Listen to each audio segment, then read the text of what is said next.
आपको पता है, चाहे कितनी भी ठंड हो, चाहे कितनी भी गर्मी हो या मेरे पीरियड्स हो या मेरी तबीयत खराब हो, मैं लो फील कर रही हूँ, मैं कभी भी अपना वर्कआउट मिस नहीं करती हूँ। मैं जो भी रेगुलरली प्राणायाम करती हूँ, मैं हर दिन करती हूँ। मेरा ब्रेकफास्ट भले ही लेट हो जाए, पर मेरा एक्सरसाइज मिस नहीं होना चाहिए, क्योंकि मुझे अब समझ में आ गया है कि हम औरतों को ना फिजिकली मेंटली स्ट्रांग होना बहुत जरूरी है। क्योंकि सारी चीजें जो है ना, मतलब आदमी लोग करते हैं, हस्बैंड लोग करते हैं, लेकिन मुझे ऐसा फील होता है कि 70-80% जो रिस्पॉन्सिबिलिटी है ना, वो हमारे हाथ में है। हमें सब चीजें मैनेज करके चलना पड़ता है और इमोशनली भी अपने आप को स्ट्रांग बनाना बहुत जरूरी है। इसीलिए आप सबसे पहले ना अपने फिजिकल हेल्थ पे ध्यान दो। अगर आप फिजिकली स्ट्रांग नहीं होगे तो आप सारी चीजों को कैसे हैंडल करोगे? मैं आपको ना एक रियलिटी बता रही हूँ। जब पास्ट में मेरा और मेरे हस्बैंड का झगड़ा होता था ना, तो मैं बहुत रोती थी। और मेरे हस्बैंड ना गुस्से में खाना नहीं खाते थे। पर मैं आपको रियलिटी बता रही हूँ, मैं हूं ऐसी कि चाहे कितना भी झगड़ा हो, कुछ भी हो, मैं रोते रोते अपना खाना खाती थी, बनाती थी, बाहर से अपने हस्बैंड को बोलती थी कि मेरा मन नहीं करा बनाने का, तुम लेकर आओ, पर मुझे भूख लगी है, मुझे खाना है। तो मैंने कभी भी ना अपने आप को भूखा नहीं रखा, चाहे कितना भी झगड़ा हो, कितनी भी नाराजगी हो।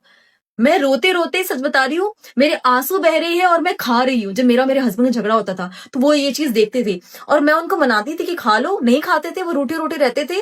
मतलब वो सुबह की शाम तक रूठे हुए। मैंने कहा ठीक है, जाओ भाई, तुम्हें रूठना है रूठो, मुझे कोई फर्क नहीं पड़ता। भाई मैंने झगड़ा किया, तुमने भी झगड़ा किया, हम दोनों के बीच में बहस हुई है, आर्गुमेंट हुआ है, और तुम्हें मुंह फुला के बैठना है तो बैठो। और पता है, मैं उनसे मंगवाती थी कि जाओ लेकर आओ, तुम, मुझे भूख लग रही है, लेकर आओ।